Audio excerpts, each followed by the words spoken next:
Bismillah ar-Rahman ar-Rahim. It gives me great pleasure to welcome you all to our AGJC event, Lag Ba'omer Iftar celebration. As a group purely designed to support Jewish life in the Gulf, the AGJC has achieved great strides in providing rabbinical services, kosher food, providing prayer facilities, providing prayer books, and making it possible for visitors to practically enjoy the freedom of religion in the Arabian Gulf. The UAE and Bahrain, being at the forefront of these great strides, has sent a wave of optimism to the whole region, that there is a realistic benefit for the return of Jewish life in the region. I am heartened at the wonderful reception I have experienced since the start of the weekly synagogue services in Manama.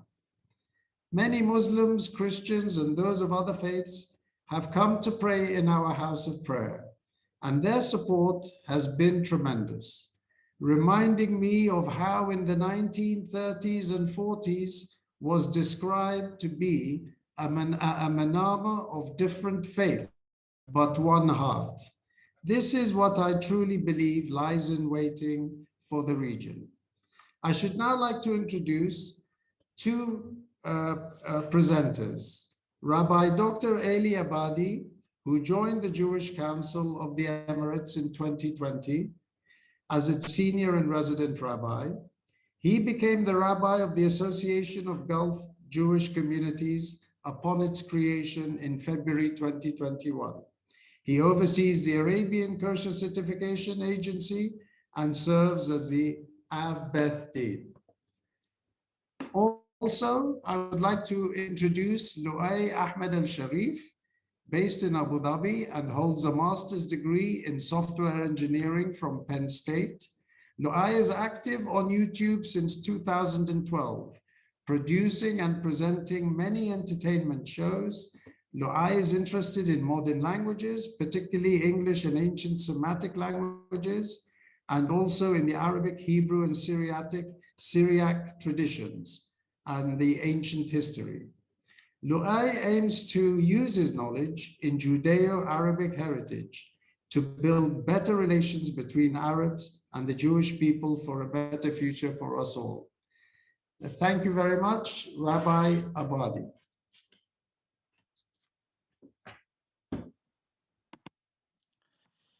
Thank you, Ibrahim. Thank you very much, Your Excellencies, Rabbi Rosen, Luay, Houda, everyone, our dear participant. Masa al Khair, Hag Lag Ba'omer Sameach, and Ramadan Kareem. To explain the celebration of Lag Ba'omer or Lag La'omer, it's not an easy task because there are a lot of celebrations around this day for many reasons during many periods of times in our past history. Suffice to say that as the period of the Omer, the historical period, not the counting itself, was a time of mourning because of the passing of 24,000 students, pupils of Rabbi Akiva, one of the most famous sages almost 2,000 years ago, of practically the 2nd century. When we are told that amongst differences of opinion amongst sages and amongst pupils, unfortunately at times there is a lack of respect for each other's opinion. There is a lack of sharing of those opinions, and there is a lack of support, of tolerance of each other's opinion. And unfortunately, we are told that 24,000 of those pupils perished. Could be during a period of 33 days or a period of several years, but happening exactly during these days that we count the Omer. In addition, during this period, the battles of the revolt against the Romans, as they had conquered the Holy Land, they oppressed the Jewish nation, they destroyed the temple in Jerusalem, and a small, minute remnants of the Jewish people were left in the land of Israel. And as they were seeking for their freedom, freedom of religion, freedom of expression, freedom of sovereignty as a Jewish nation, they mounted a revolt against the Romans, and unfortunately that revolt was squashed completely, and a further exile took place and massacres of those Jews that were left there. And so, given those sad historical events in the past, why do we celebrate Lag LaOmer or Lag BaOmer? And our sages tell us first, because that plague or that pandemic stopped. And ironically, in our time, as we see that hopefully that this pandemic is stopping throughout the world, even though we see some countries that pandemic is increasing more and more, and our prayers go to all of those countries and all of those people suffering from it. But given that that pandemic had stopped then, 1800 years ago, it was a cause of celebration. And another reason also, that in this day, the mystical book of the Zohar, of the Kabbalah, was revealed to the nation, was another reason for a happy occasion. And also it was a day in which we are told that Rabbi Shimon Bar Yochai, who was the author of the Zohar as it is attributed to him, passed away during this day, and certainly that would not be a day of celebration after passing of another yet sage of the Jewish people. Yet he specifically instructed that to him was a happy occasion because his soul will reunite with its creator. I think the lesson that we learn from those historical events and the subsequent celebrations, in which up until today we celebrate, and also up until today we do mourn, as the previous 33 days were a semi-mourning days in the Jewish calendar. And the lesson, humbly I can say, is that life has its ups and its downs. Life has its lessons for all of us to learn. Lessons of tolerance, lessons of respecting each other's opinions, lessons of sharing each other's achievements, and lessons of embracing each other and each other's differences. On the other hand, also is another lesson of understanding that at the end of the day, we are all children of one creator, and our souls were all created by the same supreme being, Allah, God, Hashem.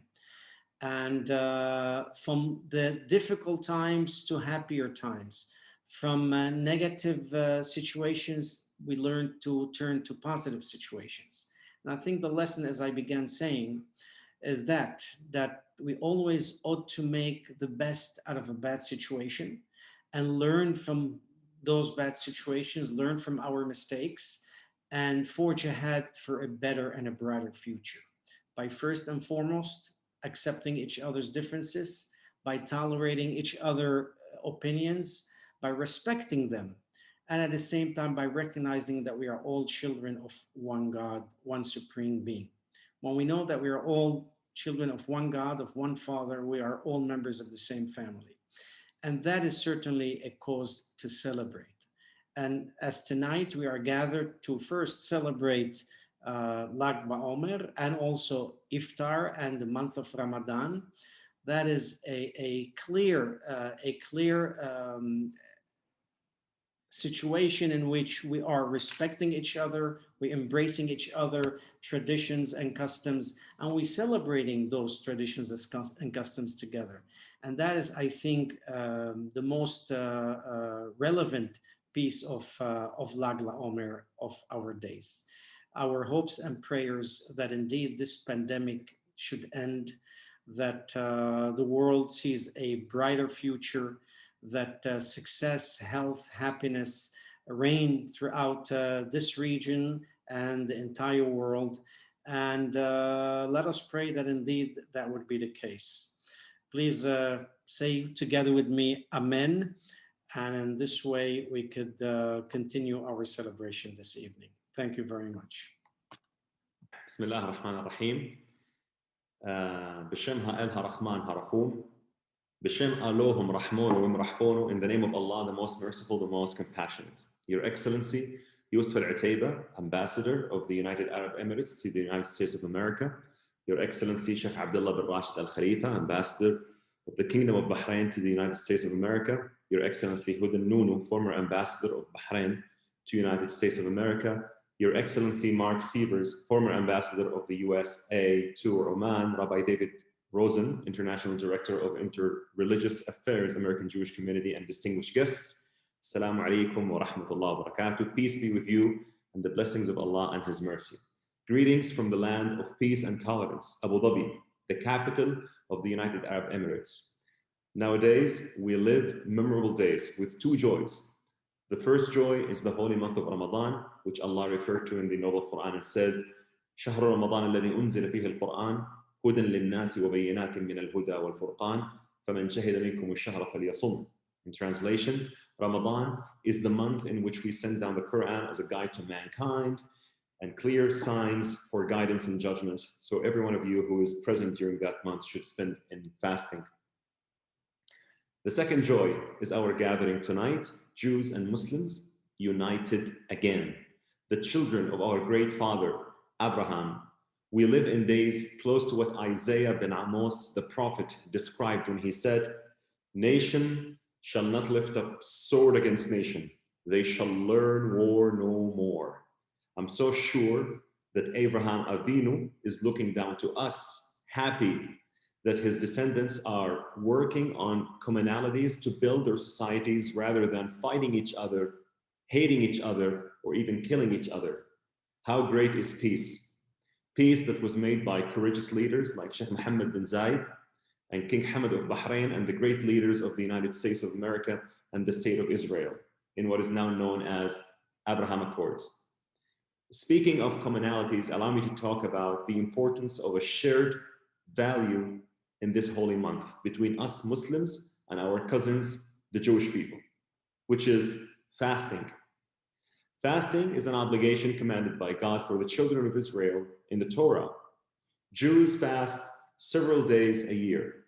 The most famous fasting is Yom Kippur. We fast to bless the Almighty for all the blessings He had given us, bestowed upon us, provided us, and to behave ourselves and urge our soul to help the needy. The Quran and the Torah agreed on the same principle. Thou shalt love thy neighbor as thyself. Fasting also has the value of belonging to the group of believers that is also witnessed in the children of Israel, in the history of the children of Israel.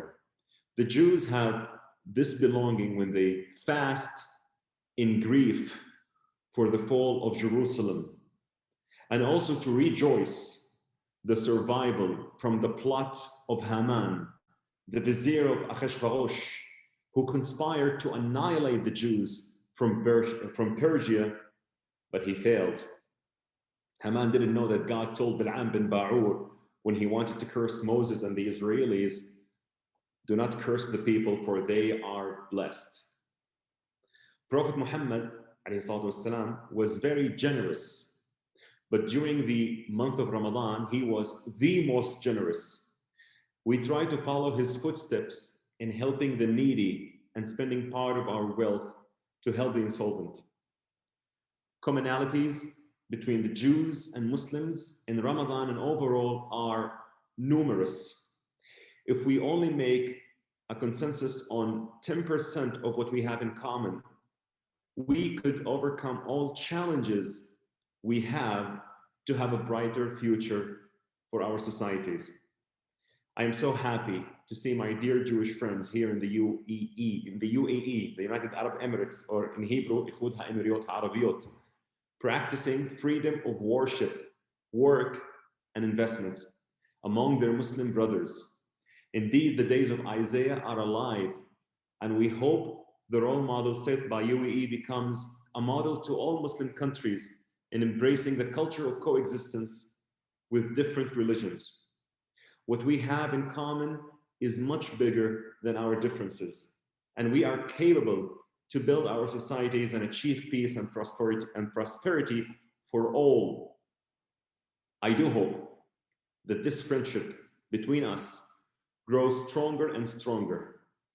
And unlike Rabbi Eli Abadi, when he asked you all to say Amen, I would like to ask you to say for this prayer, as King David said in Psalm 41, Amen, Amen, Amin, wa Amin, Amin, fa Amin, Amin, thumma Amin. Thank you. Elohim Mevarech Otchem. God bless you all.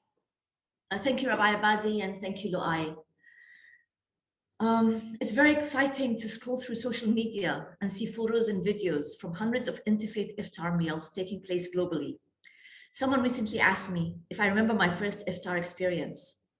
As I thought about it, I realized that I could not pinpoint my first iftar because growing up as a Bahraini Jew, iftar and Ramadan more broadly has always been part of my life. This is what led me to host the first ever interfaith iftar at a GCC country's embassy when I was in Washington in 2009.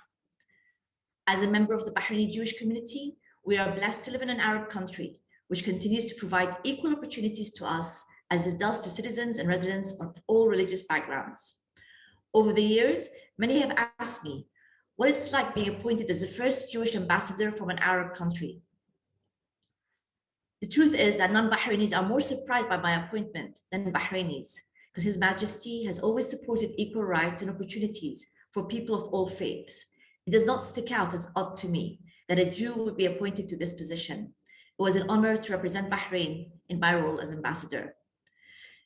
It is my honor to introduce tonight's distinguished panelists and moderator, all who I am proud to call my friends. His Excellency, Ambassador Sheikh Abdulla bin Rashed Al Khalifa, is the ambassador of the Kingdom of Bahrain to the United States. His tenure at the Bahrain Embassy in Washington has been marked by a plethora of accomplishments across a variety of sectors. Among his biggest successes thus far are his involvement in the Peace to Prosperity Workshop, the Abraham Accords, and working with the US government to recognize in its 2020 Trafficking in Persons report that Bahrain fully meets the standards for the elimination of trafficking, making it the first country in the region to receive Tier 1 status. Sheikh Abdullah served as a member of the Bahrain Olympic Committee from 2008 and as its treasurer until 2017. In 2016, His Majesty King Hamad bin Isa Al Khalifa granted Sheikh Abdullah an honorary distinction award, recognizing his gubernatorial achievements and contributions. Ambassador Al Khalifa received the 2019 Stevie Award for the Personality of the Year category for his role in the founding and development of the Ma'an Together program against violence and addiction. I had the honor of giving Ambassador Al Khalifa a tour of our recently renovated synagogue last week in Bahrain, when he was actually on holiday. Ambassador Yousef Al Otaiba is the ambassador of the United Arab Emirates to the United States and Minister of State. His tenure at the UAE Embassy in Washington, D.C. has been marked by several bilateral accomplishments in the fields of security, civil nuclear energy, health, education, culture, equal human rights, and more. Among his biggest successes thus far include his involvement in the US-UAE 123 agreement and the Abraham Accords Normalization Pact.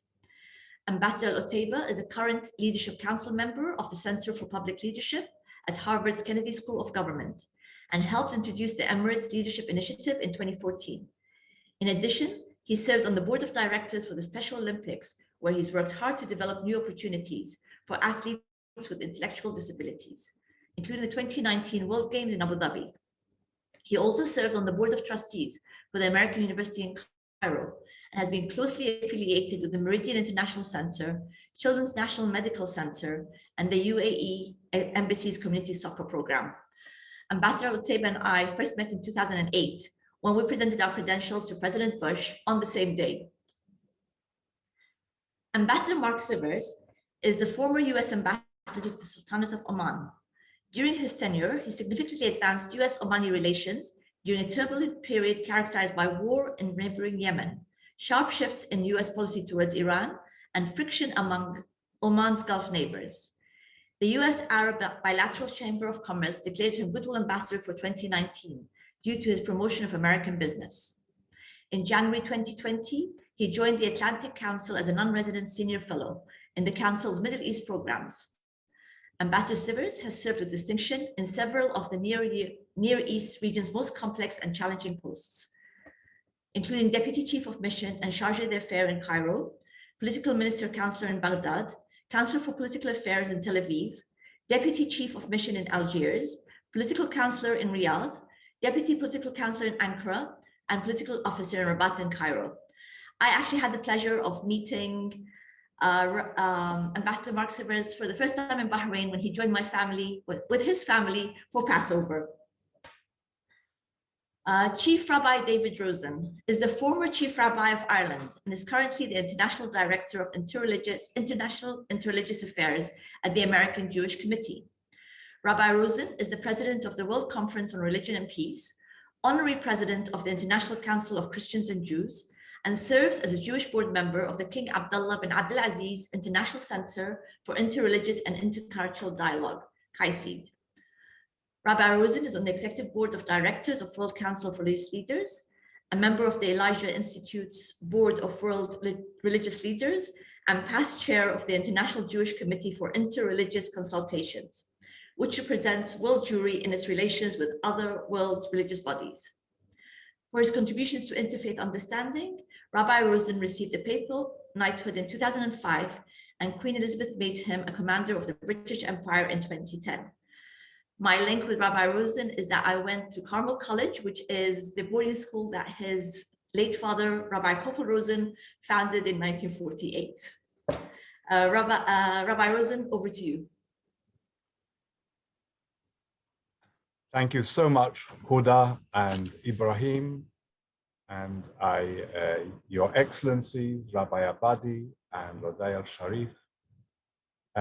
Salamu alaikum wa rahmatullah wa barakatuh wa kareem wa Ramadan kareem. Shalom aleichem v'kulam. Recent years have seen impressive interfaith outreach from the Arabian Gulf. Perhaps particularly notable was the gathering convened by the late King Abdulla bin Abdulaziz in Mecca in 2005, where he gathered Muslim scholars from around the world to support his initiative to promote interreligious dialogue for the betterment of humanity.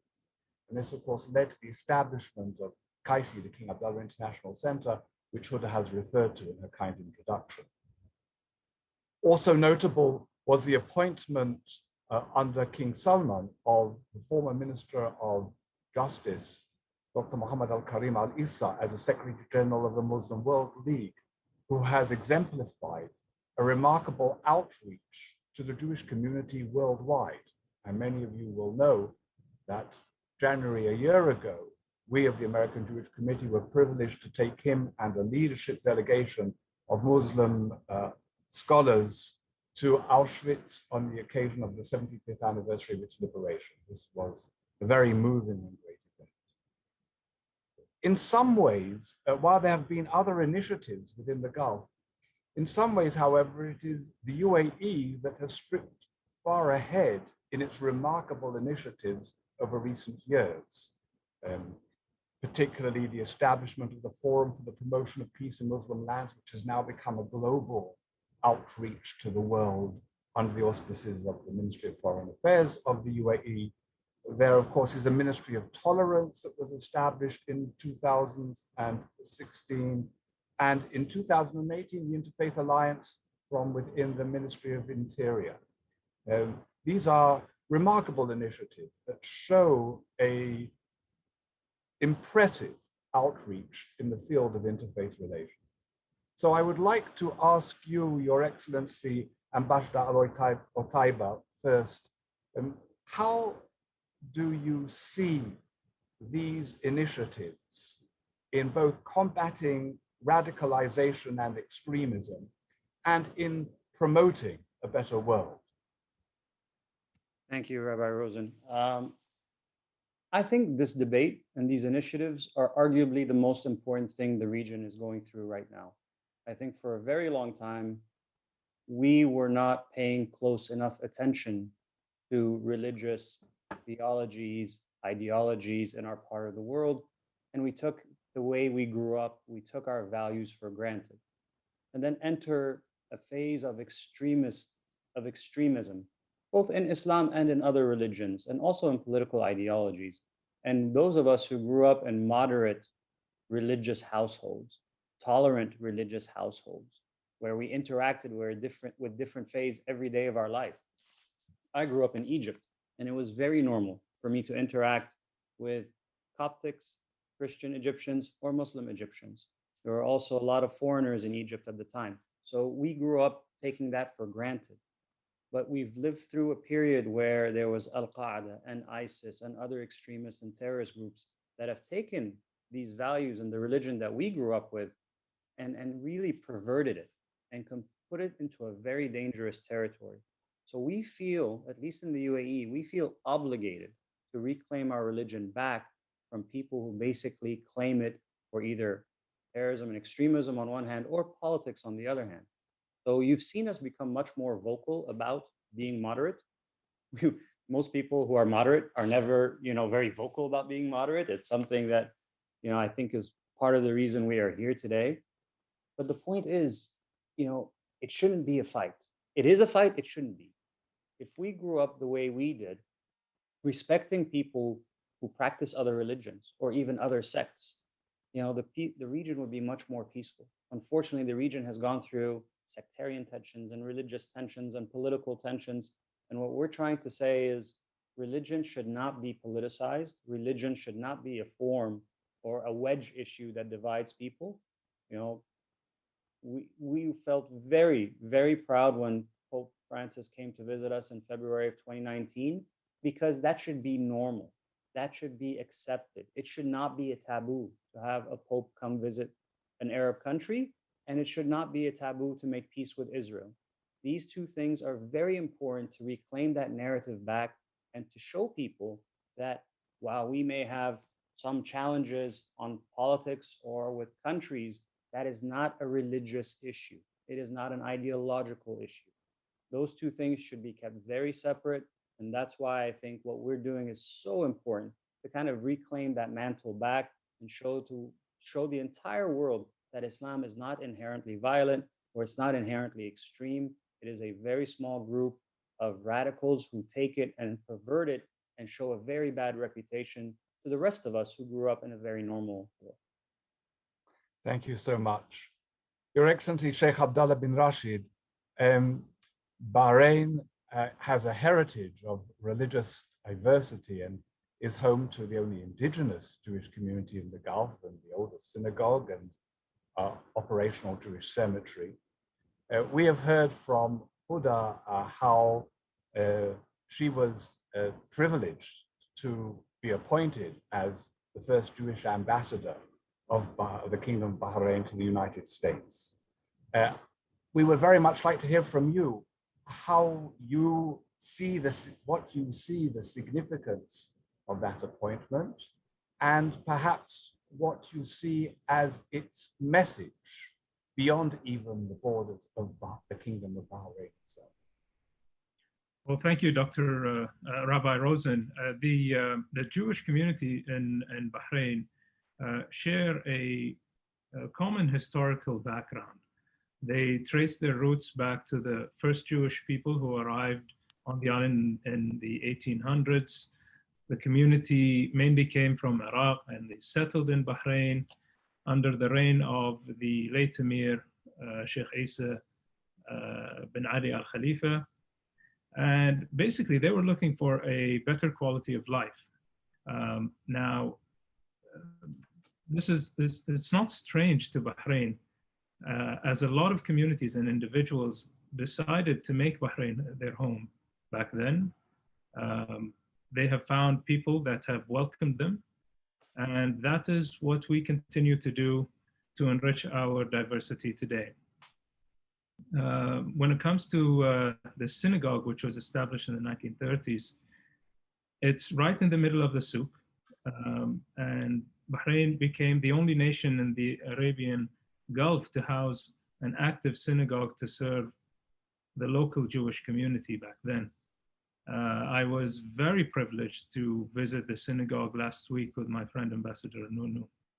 And to me, I think it was very special, not because of its size or the lavish furnishings inside of it, but the geographic location and the history that that building held was very special. It portrayed the lives of Jewish Bahrainis. It has served as a place of worship. But now with the recent developments, and we're very thankful for the Houda, for the Nonoo family for recently renovating the synagogue, it will be open for those that are visiting from abroad. Now, another interesting fact is a couple of steps away from the synagogue, there's a recently opened store that sells souvenirs. I bought some Bahrain branded kippas with me here to DC. And I think it just shows how a different mindset is setting in the region. When it comes to Ambassador Houda's appointment, there were two things that strike me the most. First of all, you look at it from a domestic perspective, and you see Houda serving in the upper house of parliament, the AGJC's president, who is here with us today, Ibrahim Nonoo, also was a member before her. It just comes to show the importance of representation in Bahrain. And that was a message for local Bahrainis, in that even in minority communities, representation will always be taken into consideration by His Majesty the King, and opportunities are open and they are equal for all. From a global perspective, though, it has really, at the time, shattered the stereotypical view of women from the region. Houda was not only the first female Bahraini ambassador to Washington, D.C., but she was the first from the region to serve here in Washington. And so I think all of these steps are very influential, and they continue to be important as we move forward to a very different phase, a different set of challenges, but a very different mindset in the region. Thank you. It looks like Saudi Arabia learned from your example. Ambassador Sievers, probably there are surely very few persons in the diplomatic world that have the richness of your experience of serving in the Arab world, serving in the Gulf. And I'm sure that the wealth of your own experiences during your tenure has given you some remarkable opportunities of interfaith encounters. And perhaps you would care to share some of these with you and indicate their significance and value. Thank you, Rabbi Rosen. And I'm delighted to be on this panel this evening. I think this is a wonderful initiative by the AGJC, and it's an indication of a very important development, I think, in this part of the world. As Ambassador Otaiba mentioned, this may be really a turning point in the relations among the peoples of this region. And I certainly hope that that's true. I had a long career in the Middle East as an American diplomat in quite a number of different countries. My job, of course, was to represent the interests of my country, carry out the instructions of the State Department, support the policies of a whole range of presidents going back to Ronald Reagan, actually, in my long career. But also as a Jewish American, mostly in the Middle East, I sought out opportunities to have religious dialogue and to engage people, Muslims and Christians, and here in Oman, also Hindus who are very prominent in the Omani society. And it's been a very fruitful experience for me. personally, and I hope that this has over the years contributed to some of the spirit of mutual understanding that I think is really taking hold today. And I just, as I reflect back on some of those experiences, since you asked me, there were very many, but I can remember hosting Iftar in my home in Rabat, Morocco. Before that was sort of became a frequently done thing by American diplomats, and attending iftars in ambassadors' residence, including our ambassador to Israel at the time, Dick Jones, who had the residence in Herzliya, where he invited Israeli Muslims to his residence for iftar. I recall being in Baghdad in 2004 under CPA, where our offices were in Saddam's old Republican palace. And in the palace, there was a large room referred to as the chapel that was used for all sorts of different religious purposes. So we celebrated Passover, Pesach, in the chapel with a U.S. Army rabbi chaplain and kosher meals ready to eat. But one of the things that struck me about that event is while we were having the Passover service, on the other side of the room, there were a group of Muslims performing their prayers at the same time that we were having our Passover service on the other side of the room. So that was an important, not just important, I mean, it was a moving event, I think, and something very special. Representing and advocating for religious freedom and dialogue between religions is a long-standing U.S. policy and something that we have promoted very much in the Middle East, particularly over the last 20 years or so since we've established the International Religious Freedom Reporting requirement. And I remember as ambassador in Muscat inviting representatives of the various Christian communities and the Hindus. The Buddhists, I think they couldn't find a religious representative. They sent the Sri Lankan ambassador instead. And there was a Jewish rabbi who was passing through, and he showed up for that event too. And we had a lunch that was really, really interesting and a great opportunity. But also as ambassador, my wife and I hosted at iftars every year in Ramadan. And we had quite a collection of different Muslim ambassadors and representatives of the Omani government and civil society and the business community at our residence for these events. So the last thing I would comment is, as residents of Muscat, while ambassador, I had the privilege to attend several Jewish holidays at the villa in Dubai, when the villa was still just a villa. And I'm very excited to look forward to the opening of the new synagogue that's coming. But it was fascinating to us to see what a diverse community.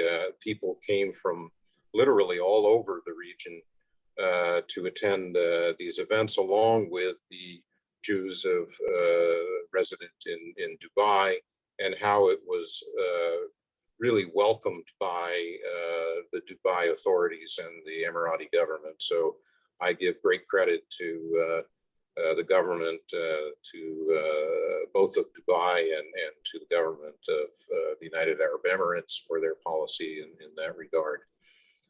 In Oman, there is also a tradition of religious tolerance. I think it's very well established and very much part of the culture, but there are very few Jews. So the religious tolerance here largely is reflected in tolerance of Christian denominations and of the large Hindu community that I mentioned earlier.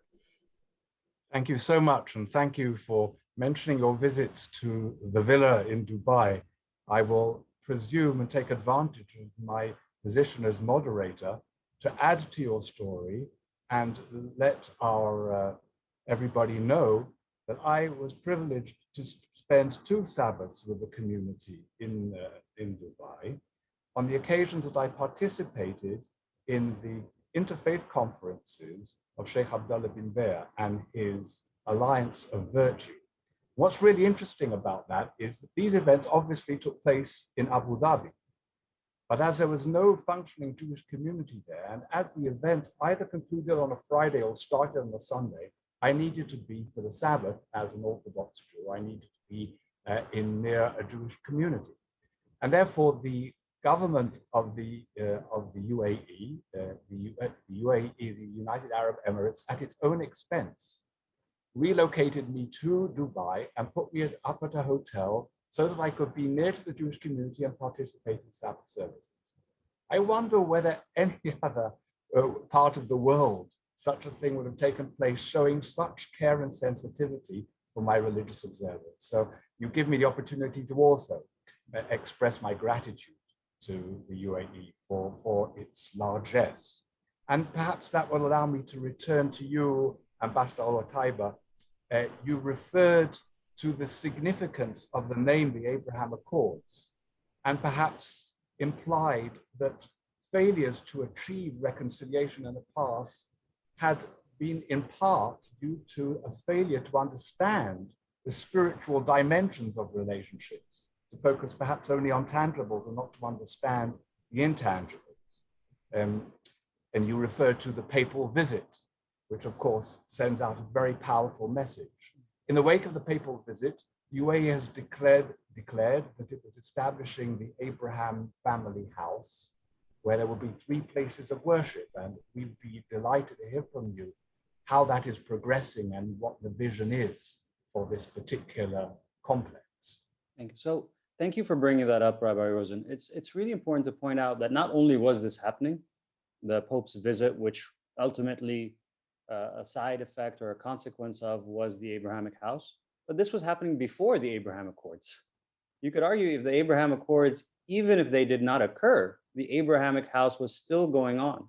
And the Abrahamic house, as you mentioned, is going to be a church, a mosque, and a synagogue, all side by side, to not only in practice have different faiths practicing side by side, but to show the world that it can be done. And it can be done in an Arab country, and it can be done in 2021. I think the building is probably between 1.5 to 2 years away from today, from completion. But when you look at the Abraham Accords and the Abrahamic house, I think there are different layers of trying to send the same message. The Abraham Accords ultimately did what? They normalized a relationship between the state of Israel and the government of the UAE. 2 governments that didn't speak to each other, all of a sudden are talking to each other and trading with each other and investing with each other. But what really, to me, is more impactful is it's going to normalize a relationship between 2 societies that for a long time were told you can't talk to each other. You're not supposed to talk to each other. One argument was political and another argument was religious.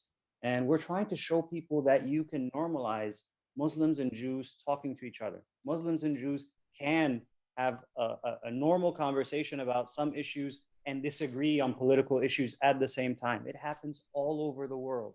And we've been held back from this understanding for a long time because of politics. What we're saying now is, can we please make sure we put politics in its own lane to be addressed by governments and civil societies and others? But why shouldn't Muslims and Jews get to know each other better and understand each other better and have a mutual respect for each other while differing on political issues? So I think they're both sort of 2 sides of the same coin. One is the spiritual, ideological, and religious. And then you have another layer, which is the state to state. But both of them really kind of complement each other and show the world that you can do both at the same time. You can have a relationship and improve your sense of understanding and respect while disagreeing on some topics. Thank you. And Sheikh Abdullah, Bahrain has very much espoused such a similar approach. And we have heard now also Ambassador Otaiba referred to the importance of the interfaith outreach in effect paving the way for diplomatic initiatives. Perhaps you might like to comment upon how important they are also to sustain, particularly because Bahrain was, of course, the lead country in the United Nations resolution establishing world interfaith harmony. So this is something that the kingdom has appreciated for already a number of years. And perhaps you could indicate how important you see that in cementing and establishing the diplomatic relationships for the future. Well, thank you for the question, Rabbi Rosen. I think that when we look at Bahrain, it has and it continues to be a lead country in any effort that promotes peace and interfaith dialogue and also intrafaith dialogue, which is equally important, since they're fundamental elements to achieving a wider regional peace. We have always been a country that values peace and the inherent prosperity that comes with the harmony amongst all people, regardless of their faith. So if we look at the concept of peace, peace is one of the pillars that defines our foreign policy today, alongside human rights and sustainable development. And so if we're looking at the ultimate goals of a modern society that thrives on economic stability, on security, on much more, these elements could not be achieved if we don't have peace, human rights, and sustainable development within the country. Now, for us, I think Bahrain is very blessed because of the social demographic that we have. There were a number of traits that helped bring communities closer together. The limited geographic footprint of Bahrain, the industry of pearling and being merchants on a trade route that was open to people, that all created the need for space for people to practice and to worship. And so a lot of the buildings that we see in Bahrain today are very old. They've been preserved. They're in geographic locations that are very important. And it still is important that the government continues to promote peaceful coexistence throughout the communities. There are a number of measures that His Majesty has personally undertaken to make sure that there is continuity. I would say that the birth of what's called the Bahrain Declaration back in 2017 here in Los Angeles was a very important step towards that. It was followed by the establishment in 2018 of the King Hamad Global Center for Peaceful Coexistence. You have a message. You want to make sure that the world listens to you and hears you out in promoting peace, love, and hope. And so you had to have a center that promotes that and creates the space for scholars and religious leaders to speak to one another and to get their messages across. And so I think it's the whole notion of peaceful coexistence is enshrined within the Bahraini DNA, and it will be there for many years to come as well. Thank you so much.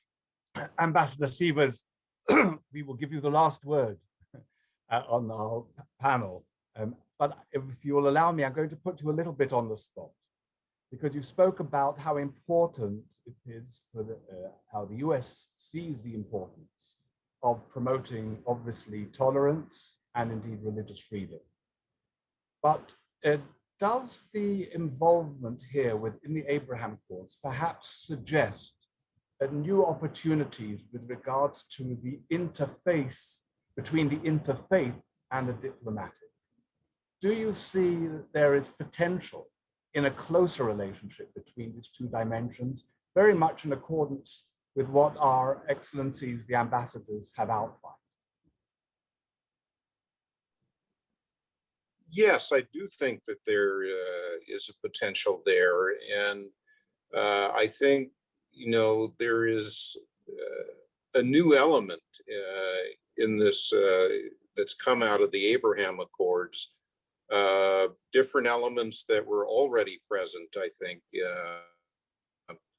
in religious dialogue and religious tolerance, but are more open and more visible, and will be at least represented in the Abraham House, which I also look forward to visiting when it's open and completed. I've been to the synagogue in Manama, but before its formal reopening, I look forward to the opportunity to seeing it again. But I think these, it's a bit tricky because we have constitutionally a separation of church and state. The US government doesn't advocate for any particular religion, and yet basic appreciation for religious freedom and the free expression of different religious practices is fundamental to the American system, the American way of life. And it's something that I think that American diplomats should feel comfortable advocating for, because it represents a view that's strongly held by a large part of the American people, and that's what diplomats are supposed to do. And I'll end there. Thank you so much, and thanks to His Excellency Sheikh Abdulla and to His Excellency Yousef Otaiba, as well as to yourself, Ambassador Sievers. It's been a pleasure to be able to moderate this conversation. I wish we had more time, but my responsibility is now to bring this to an end and to hand the gavel back to Ambassador Nonoo. Thank you, Rabbi Rosen, for moderating a very interesting dialogue with the ambassadors on interfaith and coexistence. Ramadan reminds me how lucky I am to be a Jew living in the Gulf, and specifically in Bahrain, where religious freedom is a core value. Since our Jewish community has always been so well embraced, we have become part of the fabric of Bahraini society, and our families have always lived alongside Muslim families. Our grandparents shared stories of their neighbors helping to heat their food on Shabbat. Generations later, we continue to celebrate important events together, including attending each other's weddings, our participation in their Iftar meals, and their visits to our recently renovated synagogue. Thank you all for joining us this evening as we celebrate both Lag BaOmer and Iftar together. Both Sefirot HaOmer and Ramadan are a time for reflection, and as Jews and Muslims, we must reflect on the catalyst which has propelled our region forward, and that is interfaith diplomacy. It is something that all of our leaders are committed to, and as we embark on this era of creating a new Middle East, one focused on peace and prosperity for all, it must be our guiding light. We must inculcate this with our children so that it guides how they live as adults. To our friends who are joining us from outside the Gulf, you being here means the world to us, and we appreciate your support. Thank you to His Excellency Ambassador Sheikh Abdulla Rashed Al Khalifa, Ambassador Yousef Al Otaiba, Ambassador Marc Sievers, Rabbi Rosen, Rabbi Dr. Eli Abadi, Ibrahim, and Lu'ay for their important insights this evening. For those who would like to be updated on AGJC events and resources, please follow us on Twitter at Gulf Jewish or visit our website www.gulfjewish.org and make sure to subscribe to our newsletter. Thank you again to everybody, and have a good evening or a good morning, good afternoon, wherever you are in the world. Take care. Goodbye.